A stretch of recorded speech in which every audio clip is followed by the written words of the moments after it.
dated 23rd June 2021, a 523-page document. In addition to that, we'll also invite you to look at the petition that those two respondents filed in the High Court, which is A402 of 2020, that is to be found at page 1876 to page 1884 of the record of appeal in the lead file. We'll also ask you to look at the Attorney General's ground of opposition that were filed there at page 1944 to page 1946. Then we will draw your attention to the affidavit of Dennis Waweru that was filed in reply to that affidavit.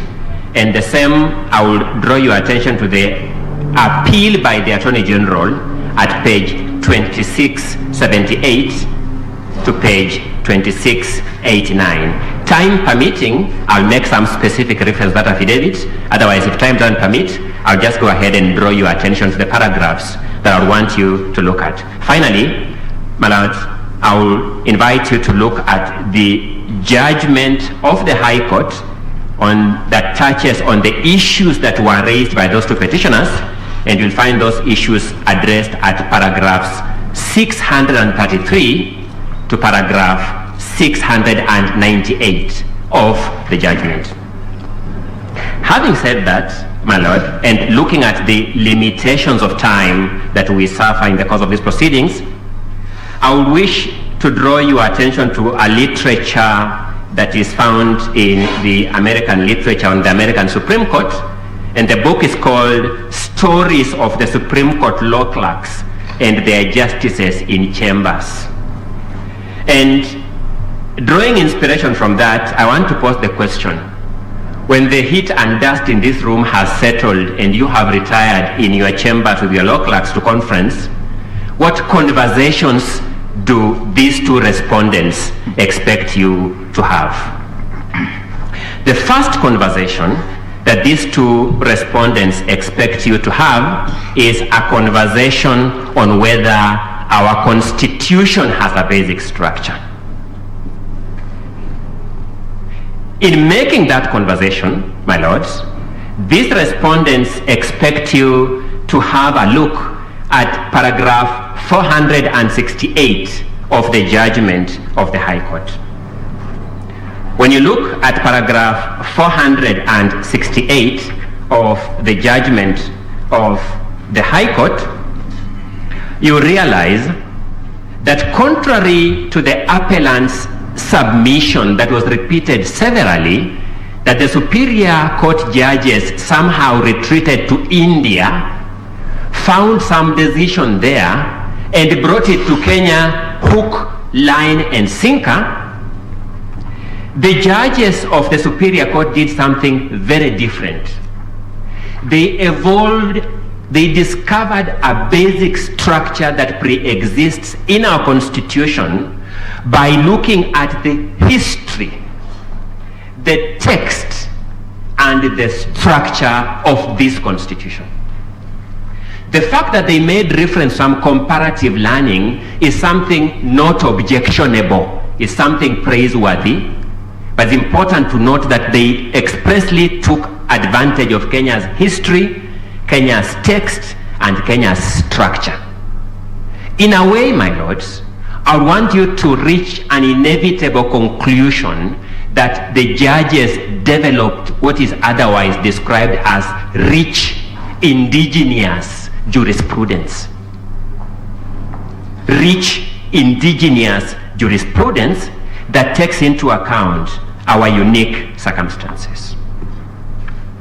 While having that conversations with your law clerks in chambers by way of conferencing, I also want you to have a look at paragraph 457 of the judgment of the High Court. At that paragraph, you'll discover that the judges were inspired by a decision called Commission for the Implementation of the Constitution versus the National Assembly of Kenya and 2 others. 2013 EKLR. I would invite you, my lords, to fish that judgment and read it yourselves for its persuasive value, and you will discover the following things. 1. The judge in that matter, Lord Justice Lenaola, now Judge of the Supreme Court of Kenya, was invited to find that the Constitution of Kenya has a basic structure. And he so found. He was invited to make that finding by Senior Counsel George Oraro, currently appearing for the Attorney General in this matter.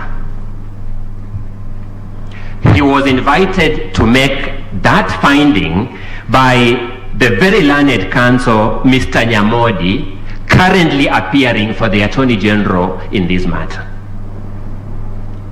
I want to just cross-refer to the submissions by the very learned Senior Counsel, John Haminwa, as to whether people exactly spoke what they believed in when they took this podium. But we'll make that finding. At the end of it all, we'll invite you to find that indeed it is true that Kenya's unique history, Kenya's constitutional text, and Kenya's constitutional context has a basic structure.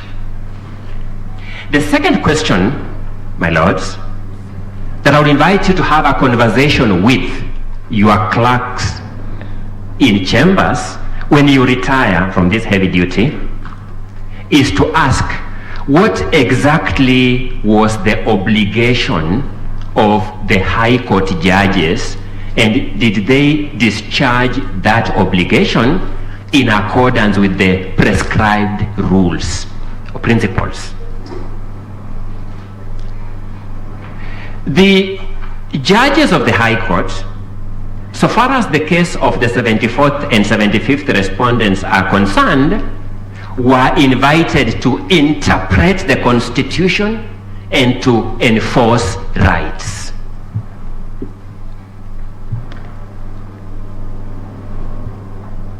When judges are called upon to do that task,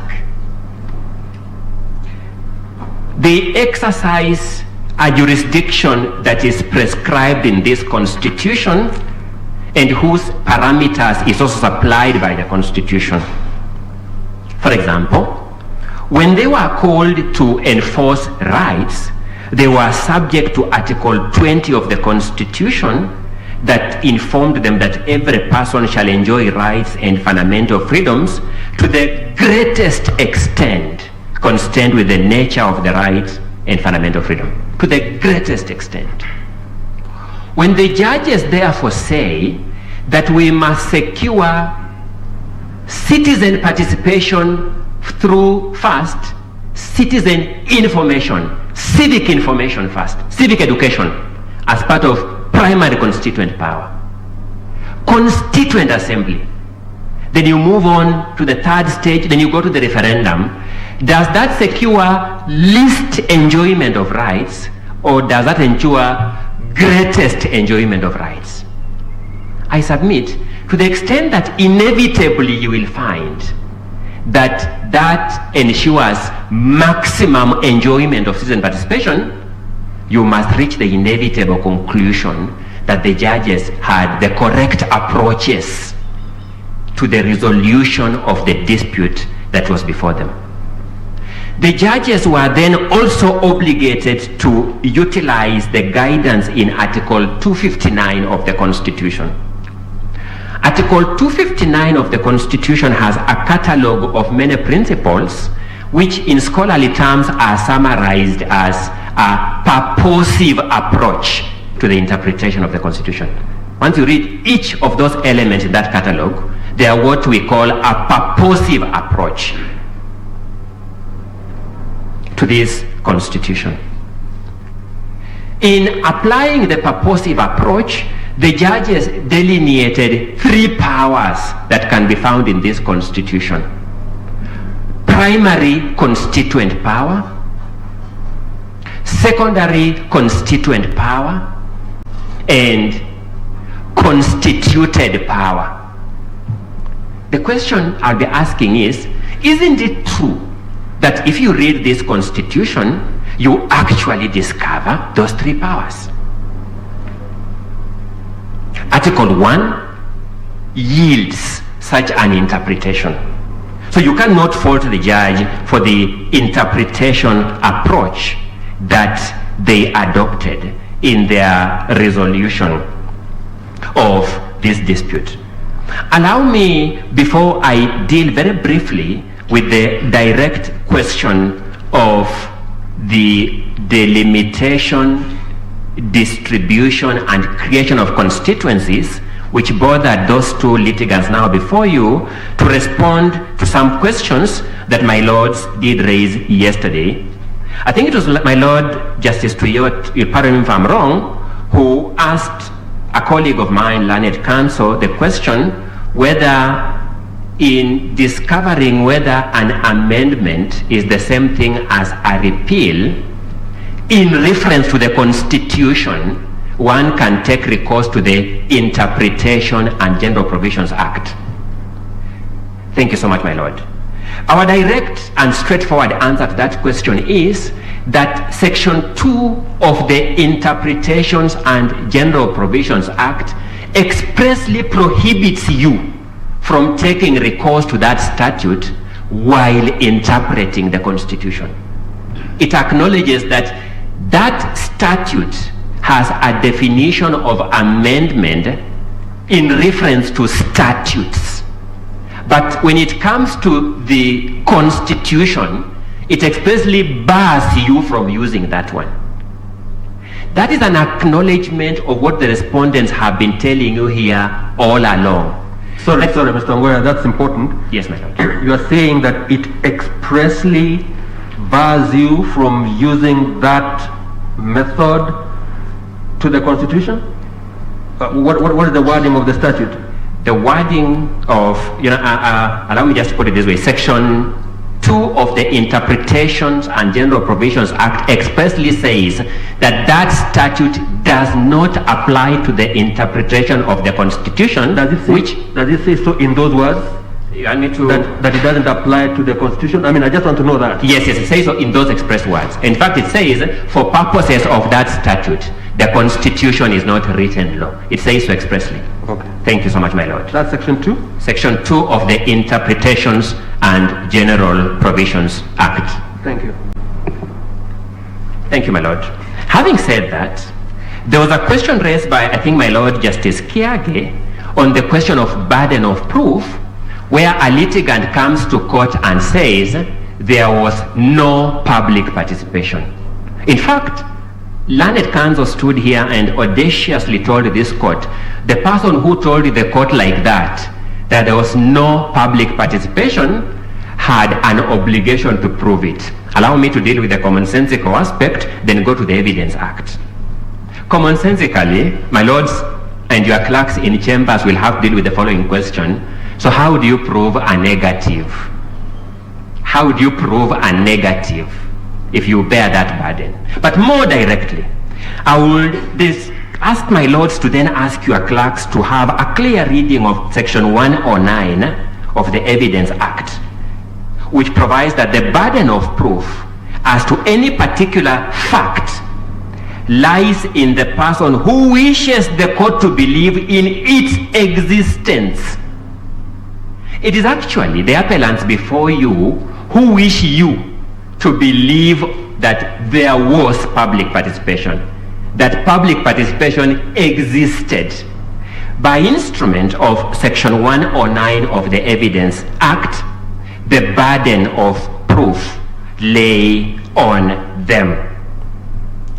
I trust that I have at least attempted to give guidance, as I'm professionally bound, to what this court must consider in answering those questions. My lord, on the question of constituency creation, constituency allocation, and boundary delimitation, I would invite you to take a reading of paragraphs 442 to paragraph 657 of the judgment. When you do that, my lords, my ladies, you will discover that the court set out the history, our history of Article 89 of the Constitution on boundary delimitation.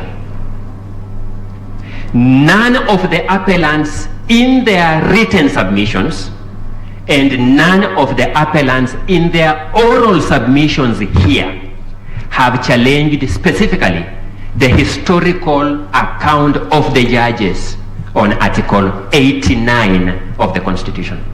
It's important. Because, my lords, if Section 3 of the Supreme Court Act behoves the Supreme Court to develop rich indigenous jurisprudence, it follows that all courts beneath the Supreme Court must develop rich indigenous jurisprudence because they are bound by Supreme Court edicts. So it can't be that the Supreme Court can develop rich indigenous jurisprudence as other courts develop pedantic jurisprudence. Having said that, the judges who have taken recourse to say an understanding of Article 89 of the Constitution must be understood from our history and our context cannot be faulted. So what is that context? When you read those paragraphs, the judges tell you that constituencies now are units of resource distribution. They say that in their judgment. Judges, my lords, you live in this country, and that is a commonly notorious fact. National government, CDF, is a constituency function. Bursary funds, constituency allocated. Police recruitment, military recruitment, it's at the constituency level. And therefore, my lords, one of the greatest historical problems that this country has faced is the question of gerrymandering of constituents and their boundaries. The challenge is this, and I'm now posing the question my learned colleague Mudomi Thiankolu posed yesterday. If you interfere with the prescription by the judges of the High Court, you must ask yourself, what alternative prescription will you be proposing? Will you be proposing a prescription that allows allocation of constituencies in, to use Mr. Karori's words, political context, political way, politically, not legally, not scientifically, politically, with the net effect that you will be documented as the men and women who 100 years to come will be said to have led to skewed allocation of resources. Because once you find that the constituency now is a unit of allocation of resources, prescribing a formula that paves way for skewed distribution of constituencies, skews allocation of resources, and entrenches marginalization, contrary to the expectation of our Constitution that we have to have equity and equality, and therefore the formula to be used must be scientific. The judges therefore found that the way Article 89 is prescribed, laying out a detailed scientific formula of identifying which constituency lies where, helps in dealing with that historical problem of gerrymandering and the potential consequences of marginalization, which the appellants now ask you to entrench by judicial edict. That would be a sad day in the history of the development of our jurisprudence. So that, my lords, you will ask yourself this question: is there anything constitutionally untenable in the judges having used the text of Article 89, the history of Article 89, and the context of Article 89 to interpret it? You must ask yourself that question. I beseech you, my lords, to find there is nothing wrong with that approach that was taken by the High Court. judges. There is something I want you, my lords, to reflect on very pensively when you retire in your chambers, because your work here is a little more spiritual than it is human. I mean, you are dealing with a defining case in the history of a country, a case that 200 years later, like Marbury versus Madison, people will look back long after you and I are long gone. You must ask yourself, how come the entity in whose hands the power in Article 89 is vested, the IEBC, in their appeal before you, have not challenged the finding of the High Court relating to Article 89 of the Constitution? How come? I'll go back to what learned senior John Haminwa submitted here. There must be an inevitable conclusion that they don't believe the High Court was wrong in that interpretation. They don't believe that the High Court was wrong in that interpretation. I will encourage you to find as wrong the submissions by my learned colleague, Mr. Karori, that distribution of constituencies in this country is a political question and not a legal question. It is a legal question, number one. Number two, that legal question in terms of its proximity or presence within the basic framework of the Constitution must be construed taking into account the unique history of this country. The judges did that. They looked at the Kriegler report and what it says, and to use the words of Chinua Achebe, to disown that history of this country, you must be a very dishonest person, you must be a liar, you must be fraudulent to disown that history, because we were all here. We know how Kriegler happened. We know how it happened. To disown it, you must be irredeemably bad. Having said that, my lord, allow me in the next couple of minutes to address an issue that arose again yesterday about the continuum of this amendment process. Learned Senior Counsel, very good friend, very good mentor of mine, Senior Counsel Otiende Amolo Paul, raised the issue of severing the process of the steering committee, the task force, and something called the secretariat. He said those were three distinct processes, and that when you retire, you must make that finding. When he made that submission, I was sitting far behind in this room, and I thought the judges must have had that in mind when somewhere in this judgment they say there's an attempt to amend this constitution by stealth. That we shall do it this way. When they ask us, we shall just say it is this way. Why do I say that, my lords? The person whom Paul Otiende Amolo wishes to convince you was the promoter of this bill, swore affidavits in the High Court, and you were taken through those affidavits in detail. I wouldn't want to do that because I don't have the luxury of time to do that. But just a brief aspect that I would pick is to be found at page 2678 of the record of appeal filed by the Honorable the Attorney General. So when you go to page 2678 of that record of appeal, you will find the affidavit of Dennis Waweru. That name featured yesterday, as I've said.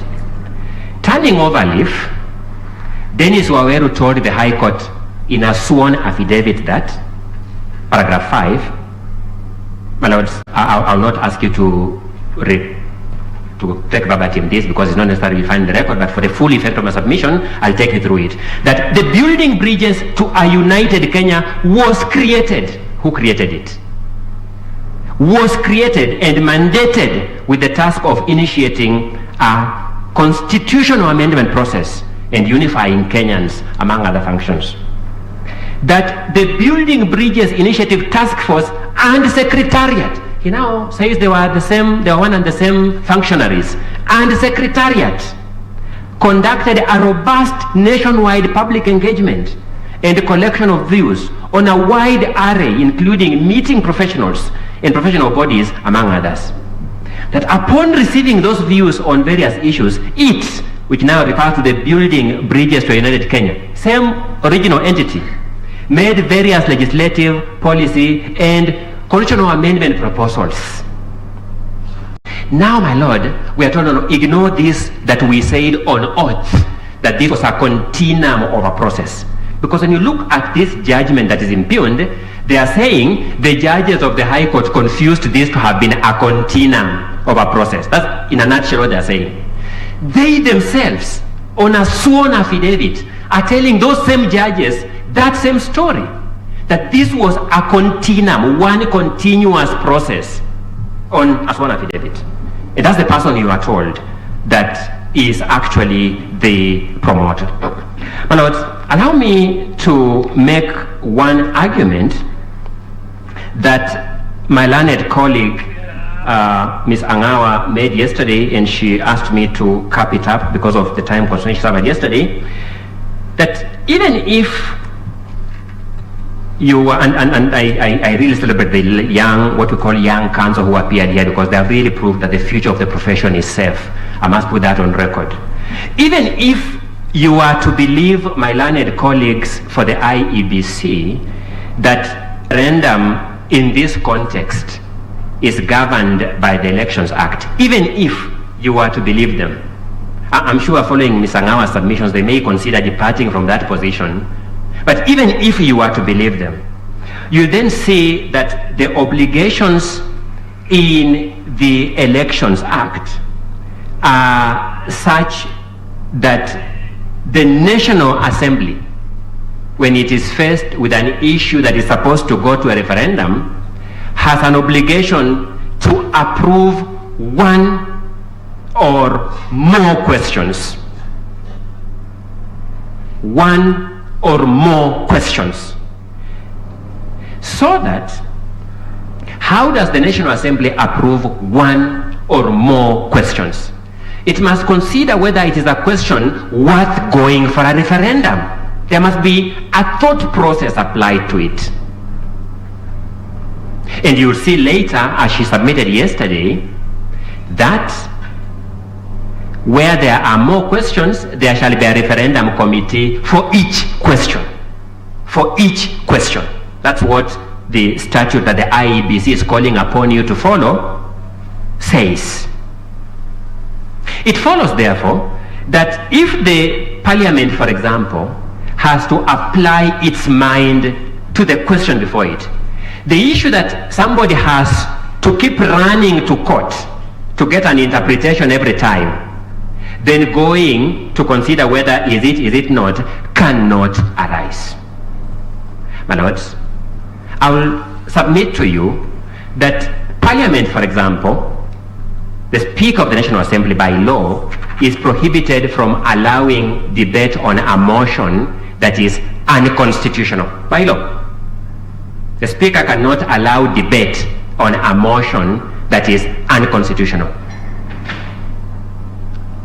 It behoves me that you have not seen speakers coming to courts to ask you, is this motion constitutional, my lords, before they go back to Parliament to conduct debates. It means, therefore, that there is an element of scaremongering in telling you that you'll be overburdened, my lords, that people will have to come here. Truth of the matter is that every person who intends to amend this constitution has an obligation to apply his own mind on whether the amendment he proposes affects the basic structure or not. To apply his or her mind. Once he applies his or her mind, he proceeds accordingly. If a vigilant citizen takes the view that the manner in which that person has applied his or her mind is wrong, it is that person who approaches to court to challenge the process, as has happened here. Courts will sometimes agree with such litigants. Courts will sometimes disagree. So the argument that the judges here created a scenario where whoever wishes to amend the constitution must come to court, does not pass muster. And I will submit to you by way of comparative reasoning that this applies in all spheres of our operations. I know for a fact that if I engage in a fraudulent land transaction, that land transaction will be nullified by the court. But that does not mean that people come to court to seek an interpretation first. Is this fraudulent or not? Before they engage in land transaction. They apply their mind to the question, to the principles first, then begin the process. It is whoever believes the process is fraudulent that comes to court. Allow me at this juncture, in our spirit of sharing time, to invite my learned colleague, Mr. Ogada, to pick over from there and do duty for the respective respondents. And thank you so much, my lords, for the opportunity. Thank you.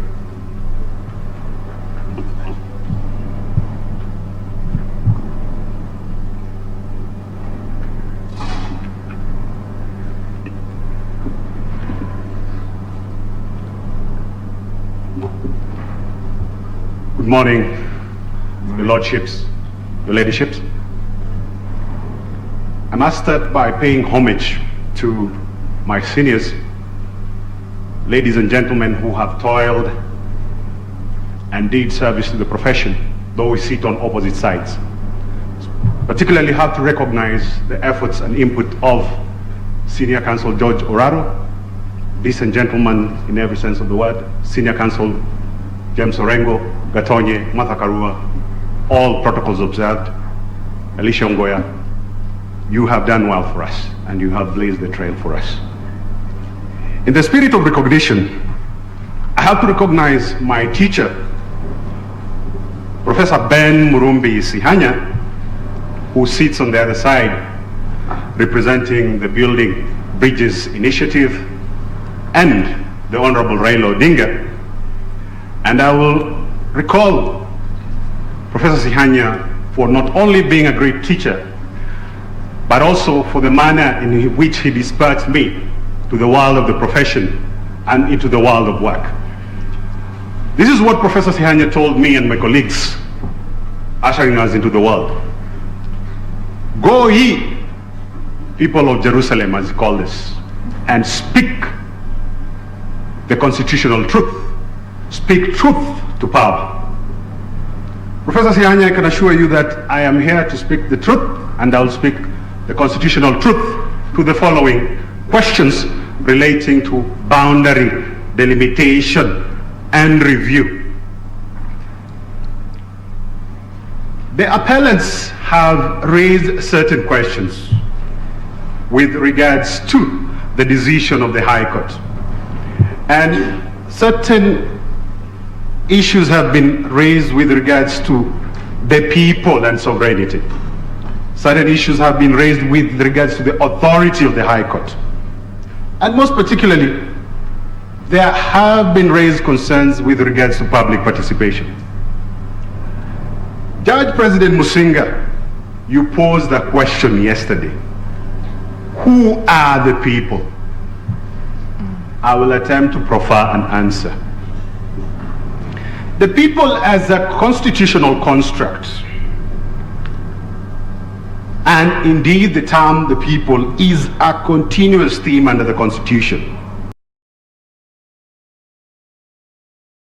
Where do we find the term the people under the Constitution? The preamble, paragraph 2, Article 1 of the Constitution, Article 94(1), Article 129, Subarticle 1, Article 159, Subarticle 1.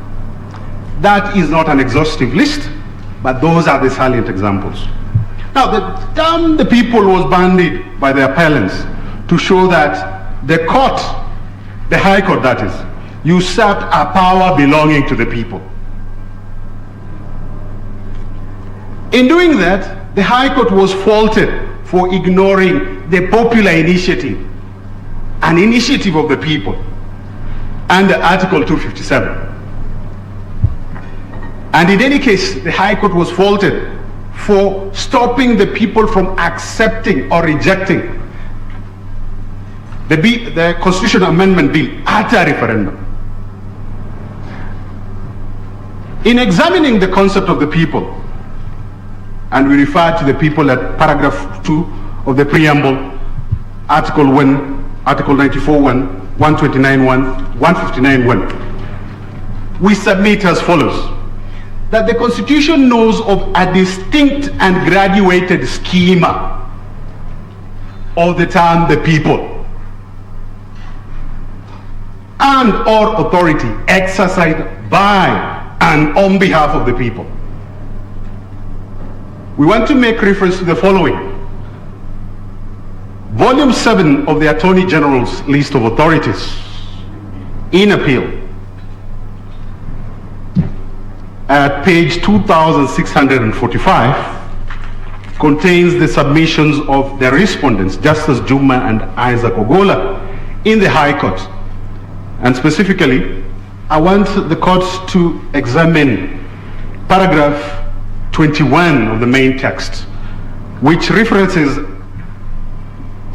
in the footnote at paragraph 30 of the same page, a book, a text entitled Yaniv Roznai, Amendment Power, Constituent Power and Popular Sovereignty, Linking and Amendability and Amendment Procedures. This is in the edited text by Richard Albert, Zenon Contrades and Alcamen Fatidu. That was by the respondents here, the petitioners in the High Court. That argument was so persuasive that the Attorney General decided to adopt it in appeal. And the Attorney General at paragraph 44 of their submissions adopts the graduated power scheme in the Constitution. What is this? What did the Attorney General say at paragraph 24? For quick reference. 24 or 44? 44. It is the Attorney General's further submission, they said, that the people of Kenya, in the exercise of their secondary constituent power, are at liberty to amend the Constitution without resorting to the primary constituent power and provide changes, provided that changes are done in accordance with the provisions of Chapter 16 of the Constitution. What are the distinct and graduated schema the term the people denotes under our constitutional scheme? Primary constituent power. Paragraph 2 of the preamble. The primary constituent power is not bound by constitutional rules. It exists outside the constitutional rules. It acts only when enacting a new constitution. B, the people in the secondary constituent sense. The people acting to amend the Constitution. The people acting in the course of an amendment process. Those are the people in the secondary constituent sense. Then we have a third tier, that is the constituted constitutional organs, where the people can be involved in terms of influencing decisions. So we have constituted organs as a place where the people can exercise their sovereignty.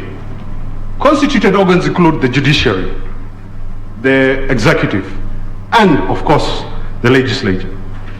Now, we have to make a connection between the people and the concept of sovereignty. Due to the urgency of time, the term sovereignty is understood as residing in the people exclusively. What is understood by sovereignty? Sovereignty manifests majorly in two forms. I want to refer to you in paragraph 2, in page 296 of the respondents' bundle of authorities, page 296, paragraph 224. There's an article there by Dieter Grimm, whereby sovereignty, first and foremost, is political rule. Supremacy, political rule. Sovereignty also can denote legal power. That is in the same book, paragraph 30. The power to create and implement a peaceful order. A peaceful order such as the Constitution. Having examined the concepts of the people and sovereignty, the key question is this: What is the significance of this term the appellants have put so much emphasis on? The referendum. We submit this, that the referendum is a tool of involving the people to affirm a decision or to influence a decision. It is in democratic theory called a mechanism for direct democracy. It affirms a process. The referendum, when used in the context of making a constitution, it will be exercised in the primary constituent power. However, a referendum exercised in the process of amending the constitution, such as in our case today, within this litigation, is going to be exercised within the secondary constituent power. That distinction is important for this, that whereas the court did not and cannot have authority to examine the primary power because it exists outside it, the referendum, questions relating to the referendum exercised in the secondary constituent sense are examinable by the court.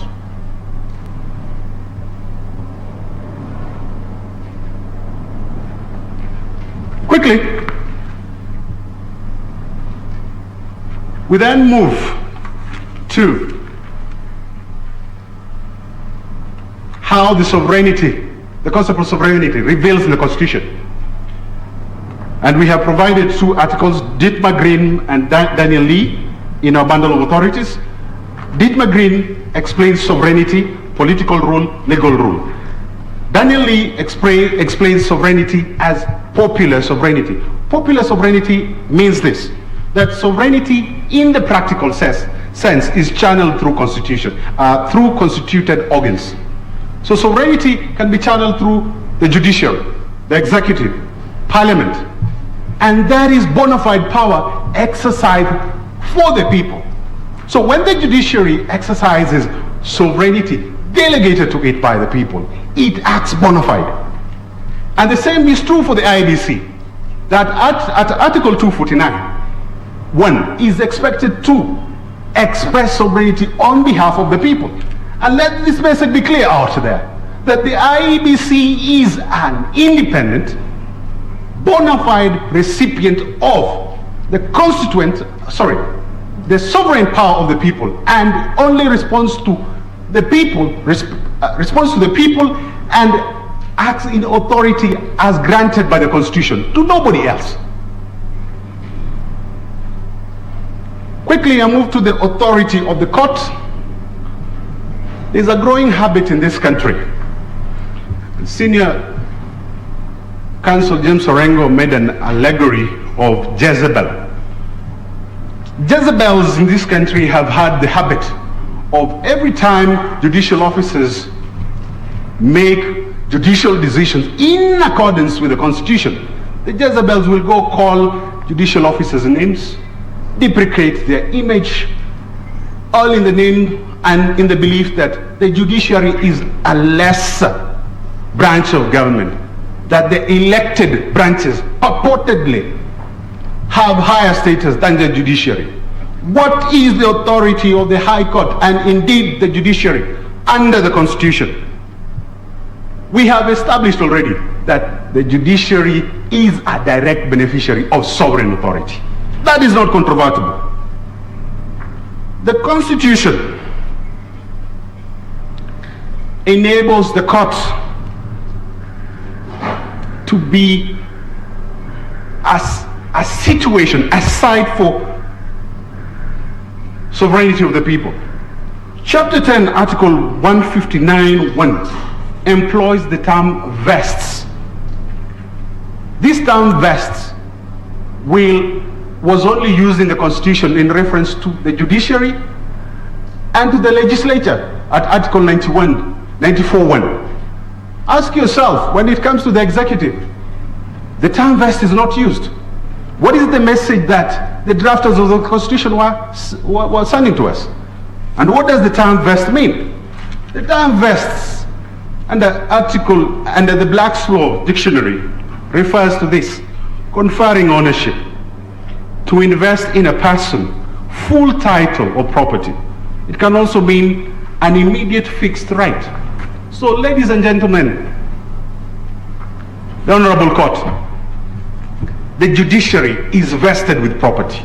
You are agents of the people, and you have to speak the constitutional truth without fear, favor, or feeling intimidated. You are bona fide claimants of sovereign authority.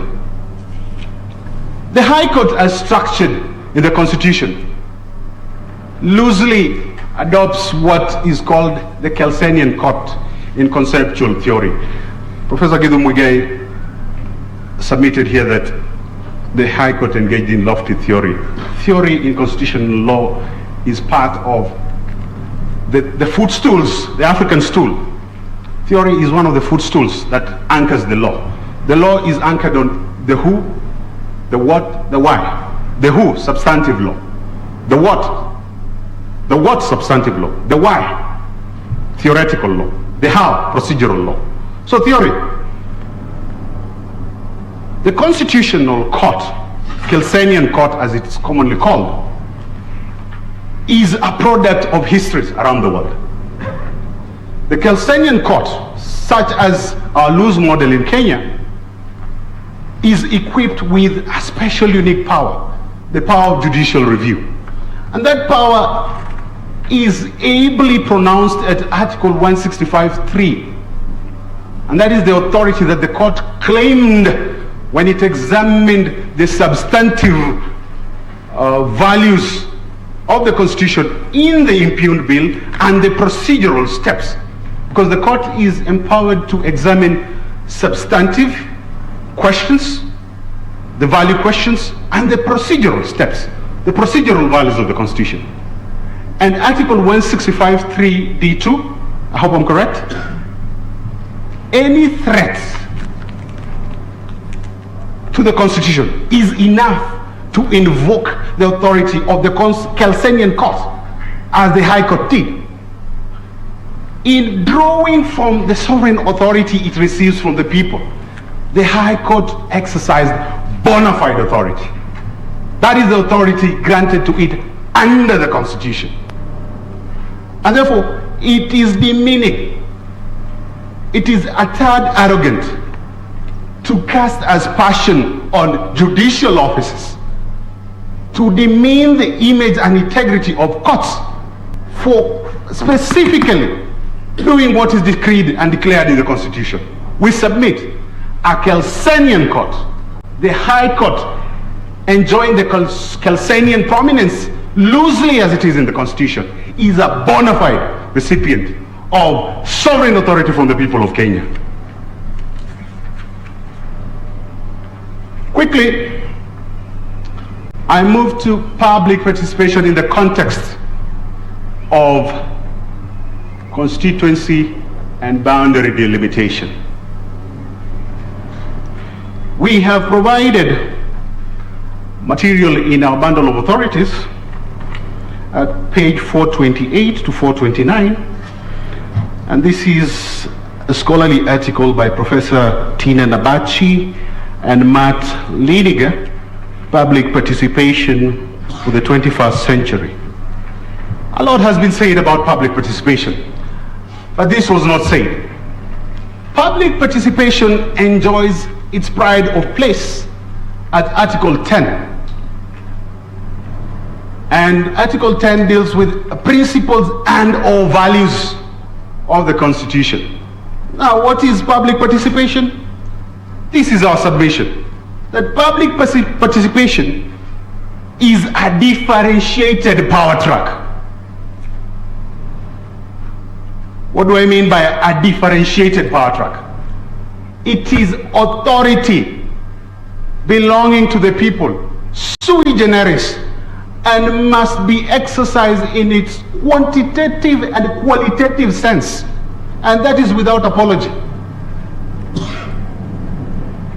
Public participation simply denotes that the people, in their sovereign superiority, must influence must have input in important matters of their governance. Public participation in the context of constituency boundary delimitation ought to have led to the question with regards to Article 89(1). Do we keep the constituencies at 290 or do we reduce them? We are burdened by loans taken from all over. The burden is too much for us. Can we reduce the number of constituencies? That is a question that the people of Kenya should have borne, if the question was posed to them. The people of Kenya, in their madness or cleverness, could also have decided to increase the number to 400. That question was not posed to them. And we have submitted that public participation in the context of boundary review and delimitation did not happen. Telepathically, I can hear a question that he who proves, he who alleges must prove. My senior Elisha Ngoya addressed the commonsensical and the legal bits of it through the Election Act. I want to answer it in the political sense and drawing from authority from this court. In the political sense, being that we are citizens and not subjects. The citizens of Kenya, Nafula from Trans Nzoia, Mwekali from Machakos, Auma from Uyomararieda, Wajiko from Nyeri, ought to have been asked about whether they want to increase or decrease the constituencies under Article 89(1). So we allege that did not happen. Now, to those who will tell us that since we are alleging we have to prove that public participation did not happen, allow me to refer you to an authority of this court, Civil Appeal number 6 of 2018, the case of Kesi Jindwa Karuku versus Steelmakers. This court said that a negative inference such as we are making cannot be on us to prove. It is for those we are citing that negative inference to certify this court that indeed public participation did happen. It did not. As I wind up,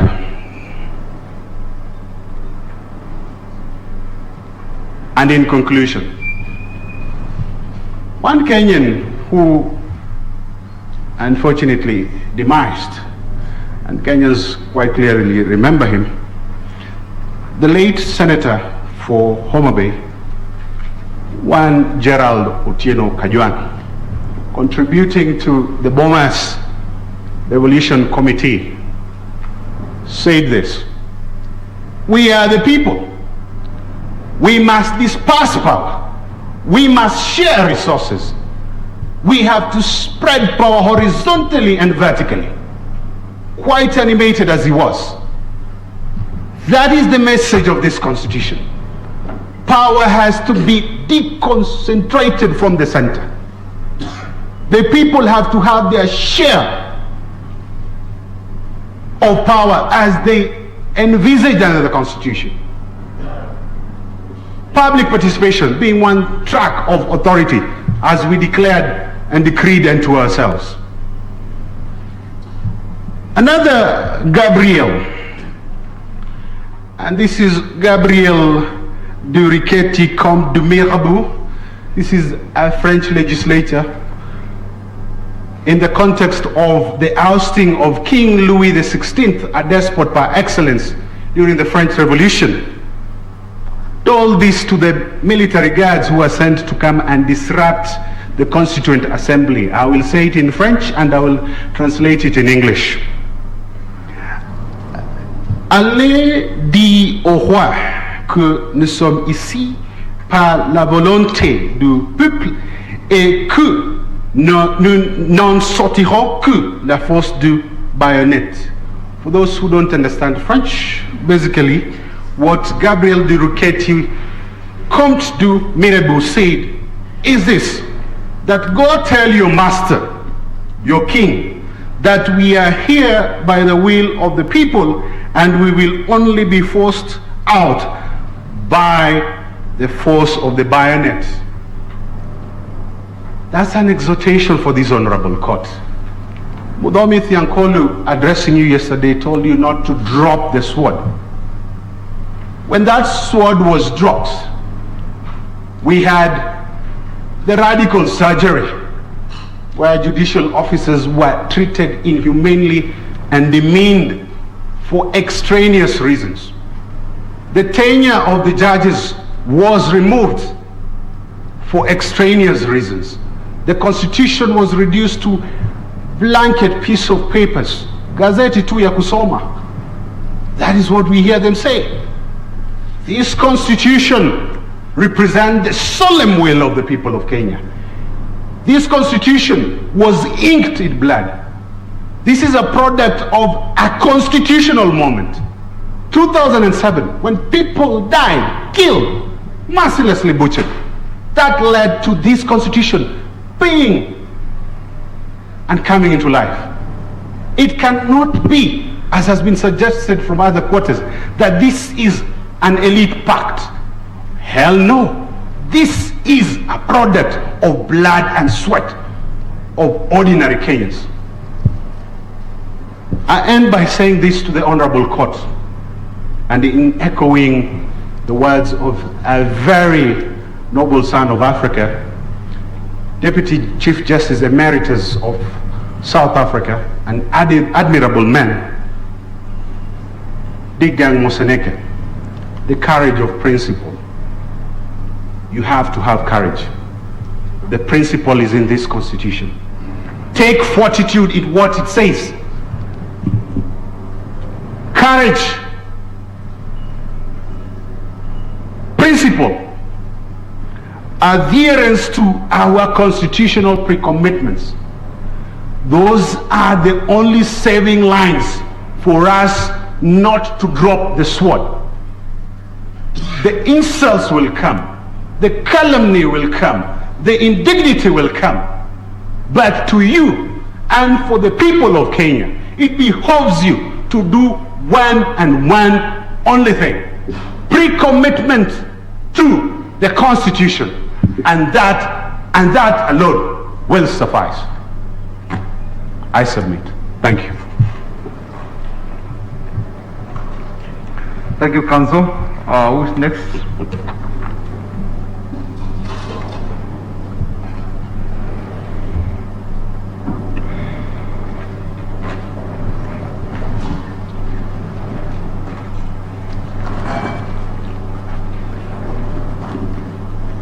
May it please the court. My name is Kevin Doho Masharia. I appear with Edgar Busiega for the... Is it Kevin Macharia? Yes, Kevin Doho Masharia. I appear with Edgar Busiega for the Kenya National Union of Nurses. Our petition in the lower court was petition number 397. Sorry, you say you appear together with Mr. Busiega? Yes, Edgar Busiega. And remember we're given 15 minutes. Thank you. Thank you. Yes, I'll try. Thank you. Because of the little time, the 15 minutes, I'll just highlight the documents, yes. And Mr. Busiega will highlight the cross appeal and the issues arising out of the betrayal of the legitimate expectation of healthcare workers. We filed a notice of address and a notice of cross appeal. Counsel, can you try and raise your voice, please? Yes. We filed a notice of address and a notice of cross appeal dated 8th June 2021. We then filed submissions dated 9th June 2021, a list and digest of authorities dated 27th June 2021, plus additions in volumes A, B, and C. Then we relied on the petition and submissions from the lower court found on the BBI record from pages 1257 to 1353, and our issues in the lower court judgment were addressed from paragraphs 620 to paragraphs 632. We had annexures which are found on volume 3, paragraphs page 1313 of the BBI record of appeal, and the gazette notices at volume 4 of the BBI record of appeal at between pages 1574 and 1576. The position of our client is we oppose the BBI bill only as far as it excluded the Independent Health Commission as to be found as a constitutional amendment. I'll give a few comments before I sit down.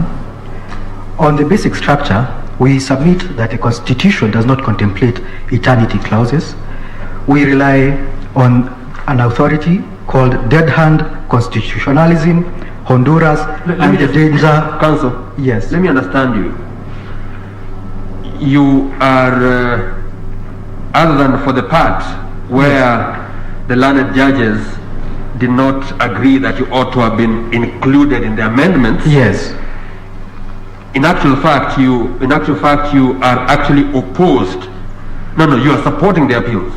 Yes, somehow. What do you mean somehow? Because when we want that health commission, Just a the moment. constitution must be amended to include the interests of I'm the looking at your healthcare workers. prayers. Yes. Your prayers are at page 2 of your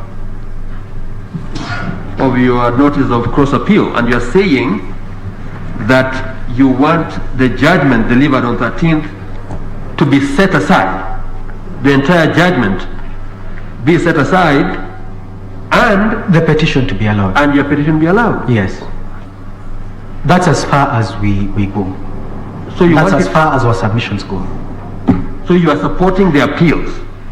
We are sui generis litigants. We only have one issue to prosecute and find a way to find the interests of our clients provided for. So perhaps don't go into the basic structure and such other thing. Just go straight to your issue of that you should have been included. We have to, because if basic structure applies, our client will not have a way to get what they want. Oh, okay. Yes. Sorry, how does then basic structure have to do with what Kenya National Union of Nurses want? What we you say- have one singular issue. Yeah. What we say is this: the constitution is amendable, and it can take into account the healthcare issues, especially the interests of our client. Because of the shortness of time, my colleague will deal with those issues. Yes, Mr. Busiaga. And that's why, of course, it's too late now. Ideally, you should have come earlier to support this whole business of the appeal. that there should be- He'll deal with those issues, especially Just a on moment. that issue. Just a moment, Counsel. Yes. That you should have come earlier. It's more sense for us, in terms of where our head is, what we are focusing on now. But Yes. I guess it's your time. Okay. From that aspect of what you're asking, we adopt our submissions and we ask that you give them credence to our prayers. And because of time, I just promised my colleague that I'll take 3 minutes. My 3 minutes are up. I rest.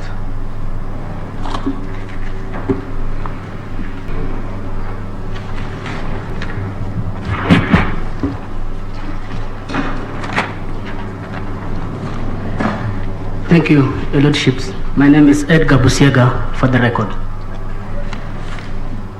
In the interest of time, I'll submit without necessarily referring to documents. Perhaps for the bench to understand the issue at hand and the position of the Kenya National Union of Nurses is that the Constitutional Amendment Bill of 2020 is opposed. Your Lordships, it is opposed to the extent that the nurses were not made part of the process. And what was choreographed as a public exercise in terms of seeking public views, in which the nurses presented their proposal, that proposal was ignored. Your Lordship, it was admitted in the first report, which is popularly known as the BBI report 2019, but subsequently, when the amendment bill came through, it was not part of it. To that extent, therefore, we oppose the Constitutional Amendment Bill and state that it is actually a legal fraud. A legal fraud in the sense that it does not represent the wishes of the people. my lords, the nurses were made to believe that this was a process towards uniting the whole country. And they went ahead and told people, bring your views. Now, we are being told, and that submission was made by Senior Counsel Otienda Molo, that the promoters of the bill are one Dennis Waweru and Junet Mohammed. The nurses feel cheated to the extent that the promoters of the bill, to the best of their knowledge, was the President of the Republic of Kenya.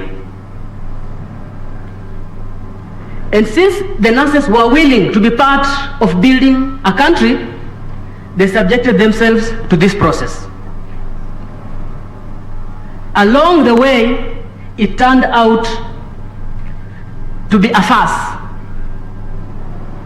not intended to achieve the will and wishes of the people, but as a vehicle to serve their own private interests. In this case, the interests of the President of the Republic of Kenya and his erstwhile foe and now friend and brother, Honorable Raila Amolo Odinga. To that extent, we oppose the Constitution Amendment Bill. If the process had been initiated with the inclusion of the Health Service Commission, an independent health service commission, with the same status such as the Judicial Service Commission, the Teacher Service Commission, the nurses would have thought about it. The eminent submissions I've had is that the appellants want the reggae to stop from where it was paused by the High Court. We cannot allow that. We cannot be taken for a ride.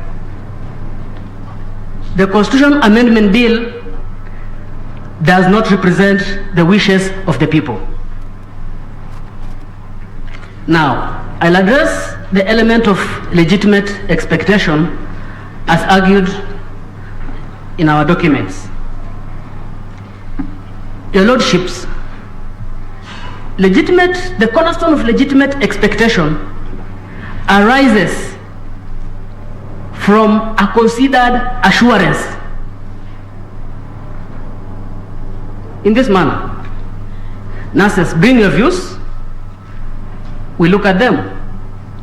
We presented a memorandum for the Independent Health Service Commission. In essence, it was to cater for the human resource element and to liberate the healthcare workers from the arms of the governors, the county government. We have seen the turmoil in the health sector in this country. So we had subjected ourselves to this process to the extent that let's build this country together by reducing the numerous strikes. Let the nurses, let the healthcare workers manage themselves in terms of the human resource element. Let them take charge of their recruitment, disciplinary issues, and etc. Now, this proposal was considered and indeed brought out in the first BBI report. To that extent, it is our submission that constituted a promise. A promise upon which the nurses had a belief that there will be an independent health service commission. That promise could only be taken away through a procedural process. And the procedural process here is captured under Article 47 of the Constitution of Kenya. The nurses were entitled to be heard, to be subjected to a process of being heard and being given reasons why their document, their proposal had been omitted. The reasons given were that there were opposing views. Where these opposing views, they were never attached. Section 112 of the Evidence Act captures this position. They had the responsibility to bring this evidence. There are no opposing views, and therefore this whole process was all meant to mislead the healthcare workers. To that end, I seek your findings that the Constitution Amendment Bill 2020, as approved, passed through the assemblies and the two houses, is unconstitutional. And if this court will be minded at the end of it all, and that we leave it to your discretion, to find that the process is legal, then the healthcare workers must be included as part of it. That is our submission, unless there's any question from the bench. I don't think there is. Thank you very much. Thank you.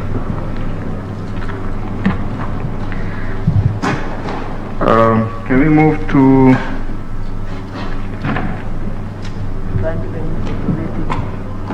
no, it's yes. I think he has already started. I would have thanked you. Thank you. Thank you, Mr. Busiega, for using your time well. Mr. Chair Dudley, you have 30 minutes. Thank you, my lord. My lord, I draw your attention to our grounds of affirmation of 9th of June, our submissions of 23rd of June, our submissions replying to the county assemblies on the question of popular initiative of 26th of June, and to volume 1 and 2 of our case digest of the 28th of June. We filed also one supplementary case list on the 29th of June and one bundle of undated authority replying to the views of amicus on the 30th of June. My lord, for the appellants to win, the court must do 4 things. 1, adopt textualism as a method of interpreting the Constitution and answering the issues in this appeal. Basically, the appellants are telling the court that as long as you follow Article 255 to 257, you can invade, deconstitute, replace, and alter any part of the Constitution without reference to the primary constituent power. Secondly, the court must elevate political elites above the people, which people hold the constituent power, and only they can make or unmake the Constitution. I say that because, my lord, the Attorney General and BBI tell you that the Constitution was made by political elites, and they do that relying on the 2008 Act. That Act, from its long object, was to complete the process of making of the Constitution. It didn't start there. It started with the 1997 Act, the Constitution of Kenya Review Act of 1997, which we've supplied, my lord, in our supplementary case list. I request the court to turn to that act and to look at its long title, my lord, which was an act of parliament to facilitate the comprehensive review of the Constitution by the people of Kenya and its eventual alteration by parliament. My lord, that act, far back in 1997, recognize the constituent power. How then can we unknow what we knew in 1997? That only the people can make fundamental changes to the Constitution. My Lord, you are told that no Constituent Assembly was formed. But if you look at Section 2B of that Act, you find the Constituent Assemblies. 2002, they were formed at the district level, and there was the Bomas Conference which happened. And so, my Lord, for the appellants to win, you must ignore that history, that the people were at the center of the process of making the Constitution and exercising their constituent power. And if you look at the guiding principles in that act, my Lord, they were again consistent with the people's constituent power, saying that it was meant to provide the people of Kenya with an opportunity to actively, freely, and meaningfully participate in generating and debating proposals, this is important, to alter the Constitution. Constituent power, Constitution making power, the original power, not the derivative power, which reposes in 255 and 257. Well, the third thing you must do, and this is the last, is to upset a settled theory in comparative constitutional law, the theory of constitutional change.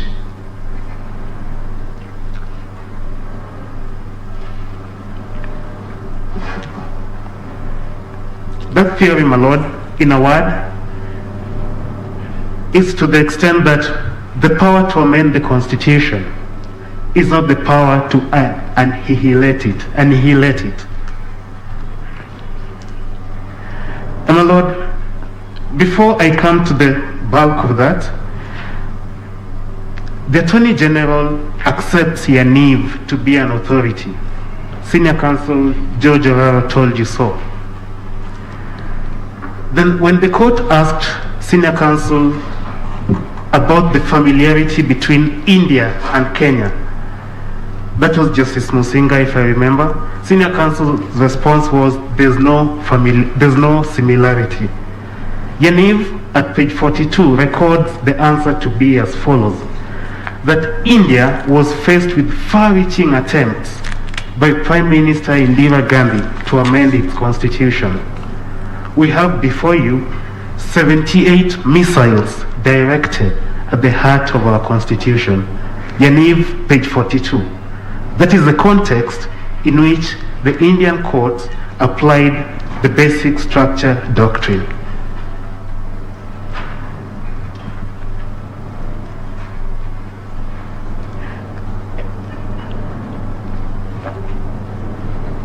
And my Lord, the Indian court was not even the founder of that doctrine. They applied what Carl Schmitt had long spoken about.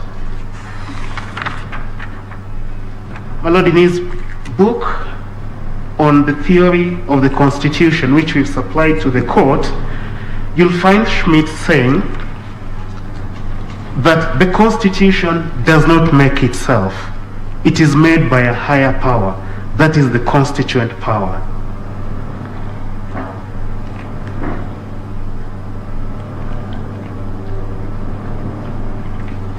And that is at page 559 of volume 2 of our record of appeal. Then he also says, my Lord, that changing the Constitution is not a normal state function, like establishing statutes, conducting trials, or undertaking administrative tasks. It is an extraordinary authority. It is an authority that belongs to the people. Senior Counsel James Orengo, who inspired many of us, including myself, to the law, left me confused. He posed the question, can the people exist outside the Constitution? The answer is yes. the people make the Constitution. Exercising their sovereign power and sitting as a constituent assembly, yes, they can alter the Constitution. They can change this country into a monarchy. And they can reorganize our modes of government. My Lord, Schmidt tells us on page 559, the last paragraph, that the authority to make amendments, I quote, contains only the authority to undertake changes, additions, extensions, deletions, etc., and that it is not the authority to annihilate the Constitution. In other words, you cannot use that power to make a new Constitution.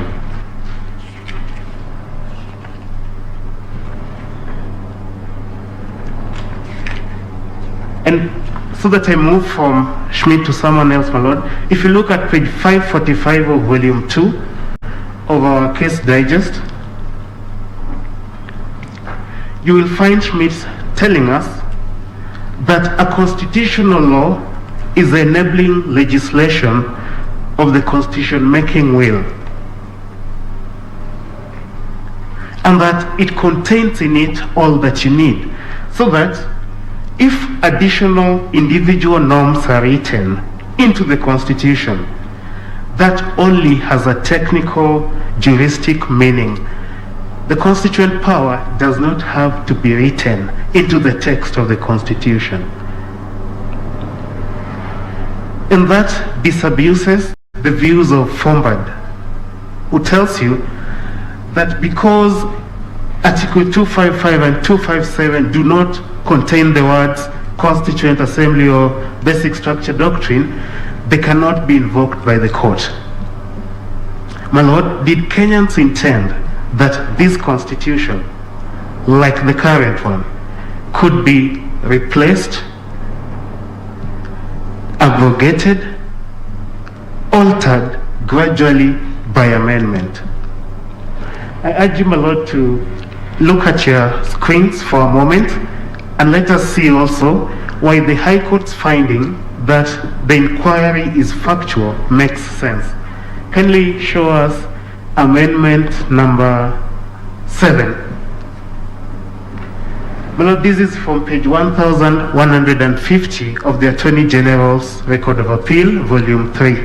So we may not be able to read it from here, but sorry, are you able to just refer to where it is very from, well, so that we can follow? That's okay, my Lord. Which volume? Volume 3. Volume 3 of the Attorney General's Record of Appeal. Pages Record of Appeal. Page 1150. If it could be turned over to the court, I would be grateful. My Lord. Can you have the volume? Yes, continue as they get it. Thank you, my Lord. My Lord, amendment number 7, for example, of Kenya's constitution gave the president the power to order detention without trial, to prohibit any meeting, procession, to impose censorship, to impose curfews, and to draft anyone into the disciplined forces, including the NYS. That amendment touched the basic structure of the Constitution. It did.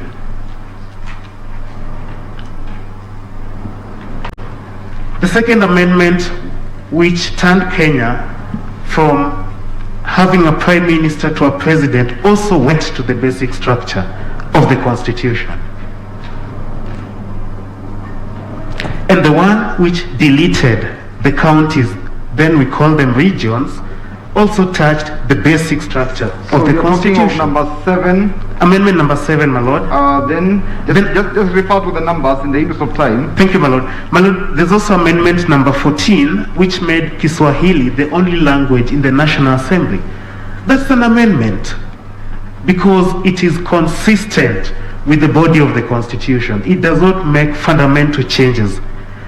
And moving forward, if you move to the further pages, my Lord, you'll find some of the attempts to amend the current constitution. And you find proposals, for example, to deny the High Court jurisdiction over questions pending in Parliament. An amendment touching on the High Court's jurisdiction is an amendment touching on the basic structure. And so, my Lord, this inquiry must be factual.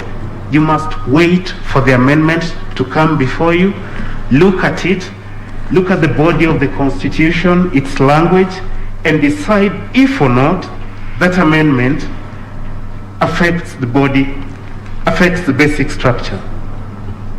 There is an argument that the counsel who preceded me has made about the dead hand claim, that by imposing strict rules on constitutional amendment will be tying the hands of future generation. That is not a new argument. It's an argument that Forward also makes, my Lord. The answer to that argument is found at page 4 to 5 of Yaniv Rosnai. In justifying the amendment rules, he looks at both sides. Yes, the Constitution must be flexible, but it is not amended the same way as a statute. A fact that Parliament knows, and that is why the Interpretation and General Provisions Act does not apply to the Constitution. The Act recognizes its own insufficiency. It tells you, don't look at us when it comes to constitutional interpretation questions, including amendment. And my Lord, the Constitution cannot provide for its own repeal. No Constitution provides for its own death. And so special rules apply. Hans Kelsen, which you will find quoted at page 39 to 40 of Richard Albert's book, which is the supplementary authority we supplied to you in response to the amici, tells us that because the Constitution is the grand norm, it's at the base of the national legal order, it is desirable to give it a more stable character. And so, my Lord, special rules apply to the amendment of the Constitution. These rules can be written, like in Article 255 to 257. They can also be implicit, discoverable by reading the Constitution holistically. My Lord, if it were not so, can we say that if you get the numbers and follow the procedure in 255 to 257, you can come one day and delete the judiciary or deny it its independence? It has happened before. I do not speak in the abstract. Can we say that as long as you get the numbers, 1 million signatures, get people who are sufficiently angry with the counties, you can come and delete the chapter on devolution? It has happened before. Can we say that as long as you follow 255 to 257, you can come and kill the Senate? It has happened before. All the amendments, each one of them that killed Kenya's constitution, followed the procedure. Each one of them. In fact, at times, the threshold was lowered to make it easy for amendments to pass. Some passed in a single afternoon. My Lord, imagine being detained without trial because the Constitution has ordered it.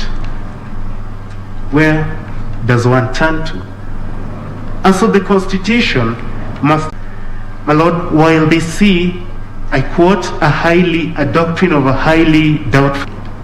And Richard Albert, another authority in this area, whose work you will find sees the same trend. Richard Albert, you'll find it in volume 1. Sorry, you'll find that the Czech doctrine, it never was to begin with. Carl Schmitt was not even Indian anyway. And Paul Mwangi Supendra has recently said about this judgment, David D., in his article, Hooks, Pillars and Foundations. He finds that it's a legitimate doctrine and the Kenyan High Court placed the people at the center of the Constitution, unlike Senior Counsel James Orengo. My Lord, that doctrine is so theoretically sound that the the Kenyan judiciary has already held that the basic structure doctrine binds it in interpreting the Constitution. You find that at the CCK case, para 362, where the Supreme Court says, and I quote, "The Kenyan Constitution sets to the judiciary, my lords, its barricade against destruction of its values and weakening of its institutions by forces external to itself." Also look at the Martha Kerubo case, which supplies the various names to these doctrines. My Lord, even if the appellants block you from applying what they are calling the basic structure doctrine, what about the Colombian constitutional replacement doctrine, which applies to the same theory, the theory of constitutional change? The power to amend is not the power to repeal or to destroy. My Lord, at page 215 of Yaniv, you'll find Yaniv saying that the Constitution's language is not just the explicit language, it's also contextual, because the Constitution has a history, and that's something the Supreme Court explains in Speaker of the Senate. It says that the Constitution is a document of compromise, Speaker of the Senate, para 156, and so that compromise facilitates ambiguities, vagueness, and gaps in physiology. But constitution making does not end at promulgation. It continues with interpretation. And so you have the chance before you to make or unmake the Constitution.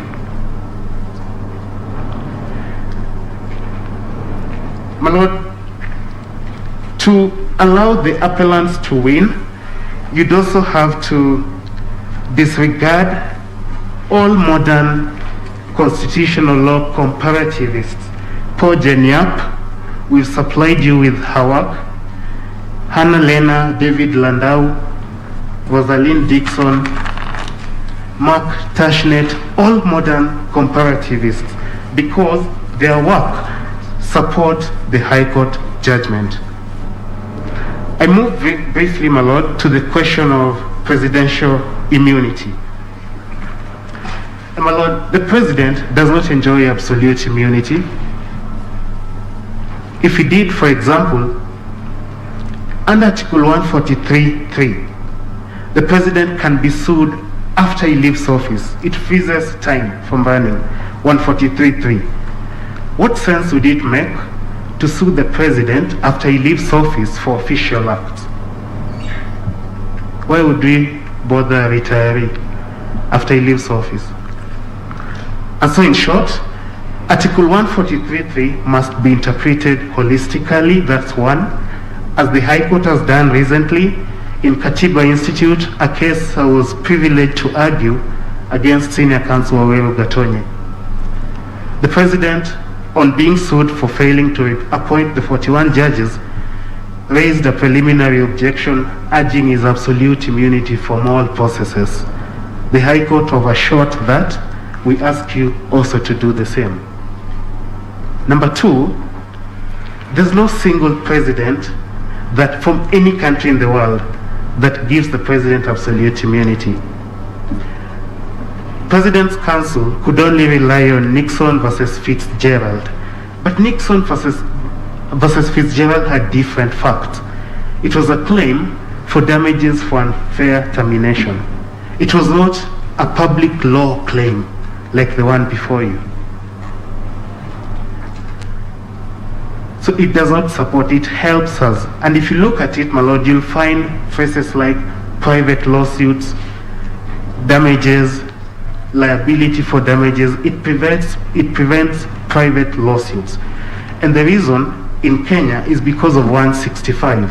Anything done or said to be done under the Constitution falls within the jurisdiction of the High Court. My Lord, lastly, as I yield the floor to my learned friend Mr. Ian Madenge, is that presidents have routinely been sued around the world for public wrongs. President Trump 2 years ago, President Jacob Zuma, recently sentenced to contempt. And my Lord, if anything, and I say this with a lot of respect, the current president has shown us why a president must not have absolute immunity from all proceedings, especially those ones touching on the Constitution. My Lord, I rest my submissions and request you to call my colleague, Mr. Ian Madenge, to the podium. Thank you, my Lord. Thank you, Mr. Chair. 10 minutes, Mr. Madenge. Yes, ma'am.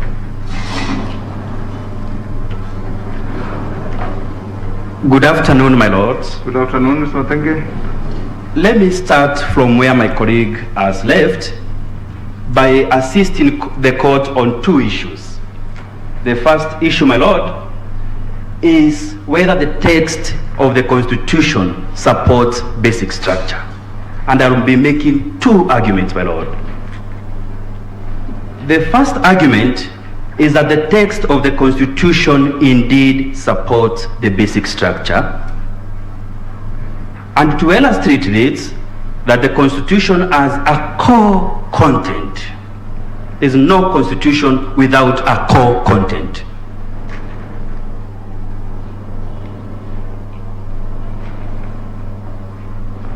Number two, my lord, is that the Constitution has foundational and prior principles. And I will demonstrate it to you, my lord and my lady.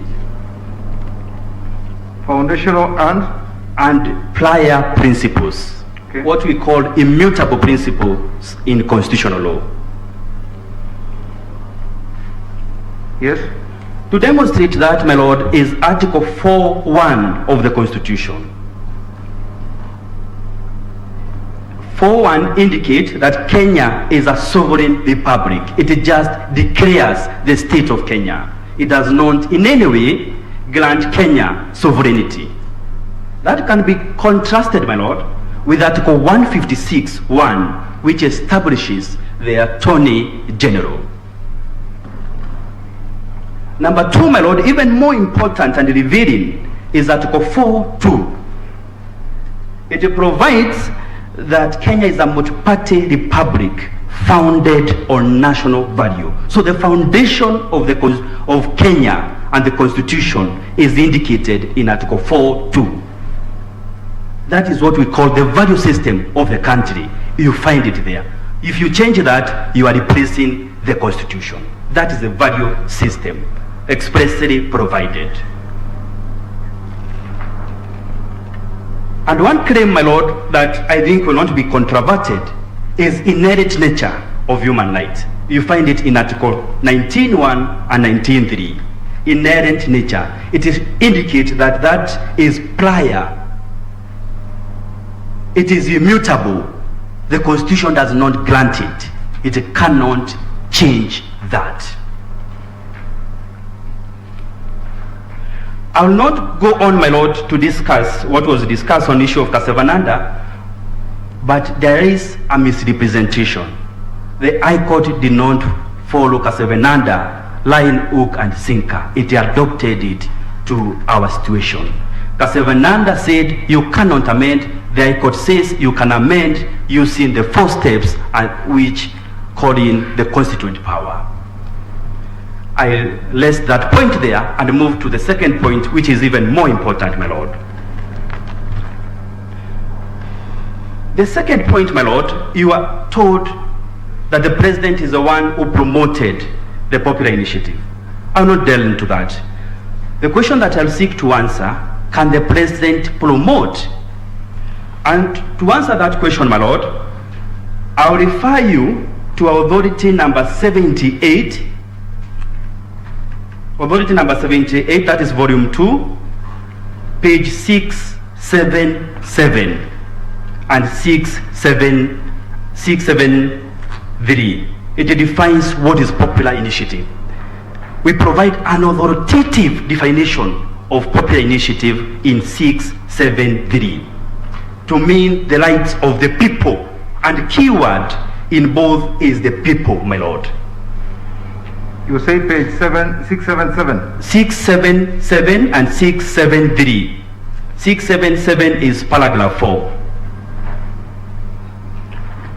My lord, then that takes me to my 3 arguments why the president cannot initiate popular initiative. The first one, my lord, and I hope I'm not too fast, it's only the time that is elapsing me. Yes, proceed. Number 1, my lord, is that the president has no power in the constitution to initiate popular initiative. I have looked at the entire chapter 9, my lord, of the constitution, and in particular articles 131, 132, and 133, which provides for the powers of the president in extensive manner and expressly so. None involves amendment of the constitution. I contrasted it with the previous constitution, my lord, that was repealed, and in particular section 423 and chapter 2. The president's power were very narrow. This time we provided them extensively, and none involves amendment of the constitution. So the framers of the constitution did not want the president to amend the constitution. Even more important, my lord, is that Kenya, the argument number 2, Kenya adopted popular initiative as opposed to government initiative.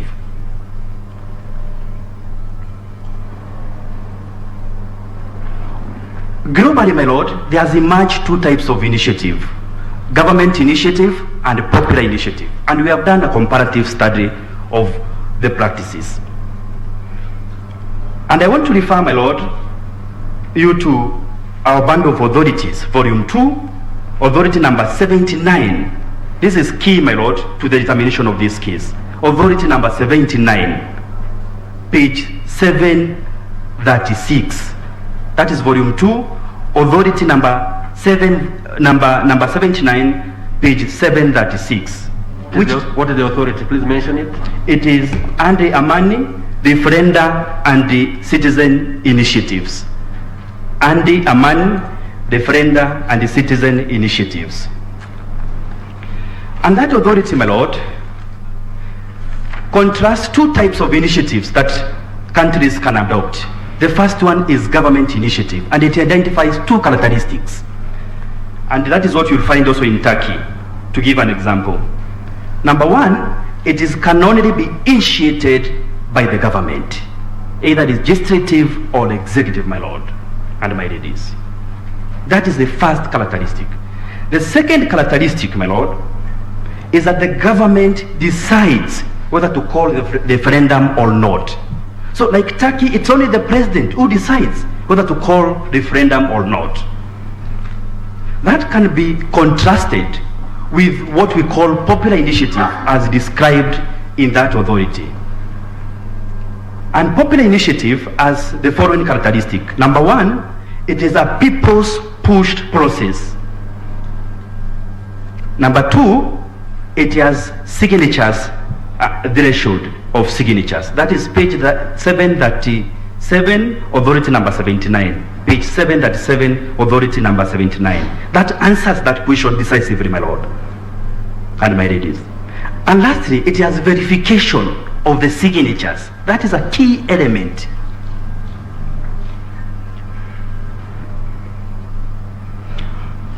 I don't need to say any more on that, my lord, but let me give you even that justification, my last argument. My lord, the president being involved changes the character of democracy at play. The third argument, altering the character of democracy at play in popular initiative. Changing the character of democracy at play in popular initiative. And to understand the character of democracy at play is our authority number 78, page 677 and 676. It says that it is direct democracy which is at play. Direct democracy has a number of characteristics. Number 1, it is pure form of democracy. It is an act of self-rule. It is a bottom-up democracy. bottom-up democracy by the people. Number 3, it recognizes the ultimate sovereignty of the people in Article 1. So that democracy is subverted. That is my argument, my lord. Is subverted if a representative or the executive is involved in popular initiative. It is subverted. It ceases from being direct democracy to what we call representative or indirect democracy.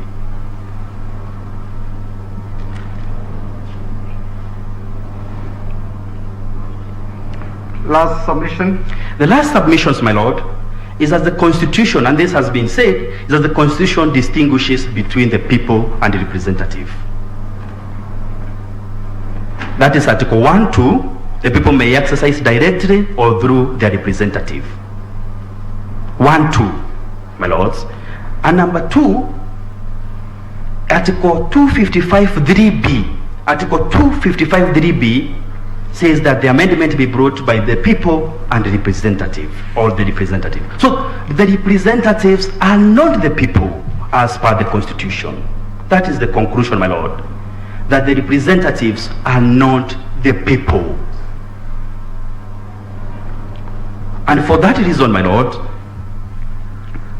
I was supposed to address another issue, but I think... No, that's a good place to stop. Yes. That is, the representatives are not the people. Thank you very much. Thank you, my lord, and thank you also for your kindness and giving me this time. Thank you. Now, we are progressing fairly well. We will take a lunch break, and when we come back, we have Mr. Oluchir and Dr. Eboso. Yes, so we resume at 2:30.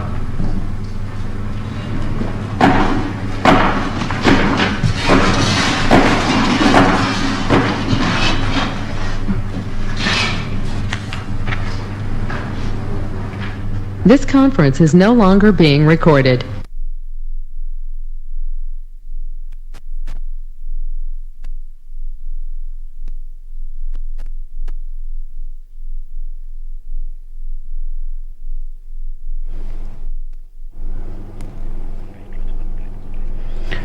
It is indeed day 4 from the Court of Appeal, where of course the Court of Appeal and the 7-judge bench is, we can call it just wrapping up, because remember, today is the final day of the appeal. And thank you indeed so much for joining us. And quickly, before we head on to the news, I'm joined by constitutional lawyer and an advocate of the High Court, Steve Mogaka, who is helping us to piece things together as they are happening in court. Very quickly, counsel, we've seen the last counsel actually talked about the test of constitution supporting basic structures. Kindly touch on that. Yeah, indeed, this basic structure thing is coming time and time again. And a lot of argument has been said about it. Earlier, counsels for petitioners, rather for appellants, were arguing that this is a foreign concept. This is an Indian concept. But the Respondents' Council have demonstrated that this matter has actually even previously been decided on by our courts, and they cited a case of Lenaola judge, who is now in the Supreme Court. And they have really mounted a case that how can you say there is no basic structure if one went to abolish the judiciary, if one went to interfere with the structure of the presidency, and if one went to interfere with the form and the structure of parliament, is that not interfering with the basic structure? So quite animated arguments by the respondents' lawyers, and Again, as we say, let's hear when the appellant's advocates also come to give a rejoinder to this, because they will also have an opportunity to do a blow-by-blow response to whatever has been raised. And another pertinent question that has been raised is the immunity of the president. We had touched on it earlier on, but they are trying to bring it out so strongly. Of course, it has been sued, and the courts have issued orders on the same. Indeed, a very interesting dimension brought by the counsel who has just left. But they are questioning, indeed, yes, the presidency has immunity, just like judges, but only insofar as they are performing the jobs that they have been put in office to do. And they have really introduced a very they have touched a raw nerve, and they are telling the Court of Appeal now, when the president refused to appoint judges, he was brought before court and orders were given against him. What is new now? What has changed now? Yes. How can you say now, when he is it repealing or interfering with the Constitution? How can anybody now start saying that the president is immune? Quite a tricky thing, almost hitting below the belly of the judiciary, saying, did you allow us to sue the president only because it was about you? Quite tough. Quite tough. But as I said, the able judges will come out fighting and give us answers to these and more. And also, because of the interest of time, they've touched again on IEBC, but on a different dimension. Kindly touch on it. Yeah, indeed. They brought a new dimension about the constituencies. Yes. And in the context of public participation. And I could see counsel asking, these additional constituencies, who decided about the number? Who decided about where they are going to be allocated? And they were arguing quite ably that the constituency is now a unit and basis for allocation of national resources. So we have come from an era where certain regions have been marginalized, and executive excess has tilted or skewed national resources in certain direction. And they are like, how can the court then allow this BBI that is creating on its own, allocating on its own, and it's like we are going back to where we came from, and quite interesting arguments. And as again I said, I would want to hear how the able counsels for the appellants are going to deal with this. And this is really exciting. And one more time, I'm like, I think all Kenyans, we need to be proud, because this is how constitutional issues are supposed to be dealt with, disputes are supposed to be handled. And thank God for KBC, making it live and unpacking it for the ordinary citizen. Indeed. And I'm really proud to be associated with this and KBC. And indeed, thank you so much, Counsel. Unfortunately, we're also out of time, but for the last 4 days, we have been here trying actually to unpack some of the things that have been discussed in court as well. Thank you indeed so much for watching. We're taking a short commercial break, but when we come back, Irene Mchuma Odim will be on standby with the latest news. My name is Ben Troenjoe. Thank you so much, Counsel Stephen Mogaka. And also, let me thank Lucy Maura and Byron Abuli, who have been our sign language interpreter for all the while. And remember, after today, the 7-judge bench led by, of course, Daniel Musinga, who is the president of the court, we retreat to make a determination. Keep it KBC. This is KBC. Thank you so much for watching.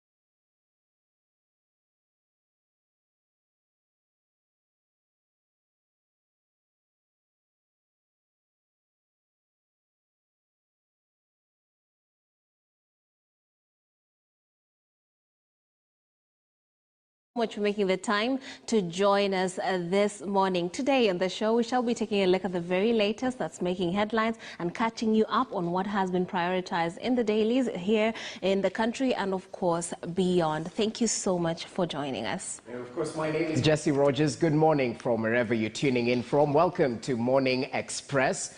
I will definitely take a look at the latest, as Trix mentioned, which encompasses day 2 of the BBI appeal. A lot happened as the top-notch lawyers sort of fought to turn that particular resolution by the 5-judge bench of the High Court. More details coming up. But it being a Thursday, we take a look at the space of youth in politics. That big question about the degree requirement for MPs and MCAs. Is it cutting out? Is it disregarding some youth who might have pursued education on a diploma course, a certificate course, and yet they have the leadership qualities? We'll definitely blow up that particular conversation, so you can tune in till the tail end of the broadcast. Welcome. Absolutely. Now we're going to take a look at the locals, and of course that story that has been mentioned by Jesse is making headlines on the front page of the Daily Nation, and the Standard this morning has veered off of politics. But before we get into that, let's take a look at what's making headlines internationally, and we'll start off in the Pearl of Africa, Uganda. The Daily Monitor this morning is telling us about what's happening with regards to the coronavirus. I infected my children with COVID. This is a harrowing narration of a woman pictured right here. After about 15 days, we regained momentum, started eating, and everything went back to normal. We later tested again, but the results were positive. We currently eat a lot of fruits and vegetables, trying to stay healthy even after they were infected with the coronavirus. And of course, the angle they're taking is the fact that this mother passed it on to her children. And let's move on to the East African this morning and see what's making headlines. We are told Tanzania to release guidelines on COVID-19.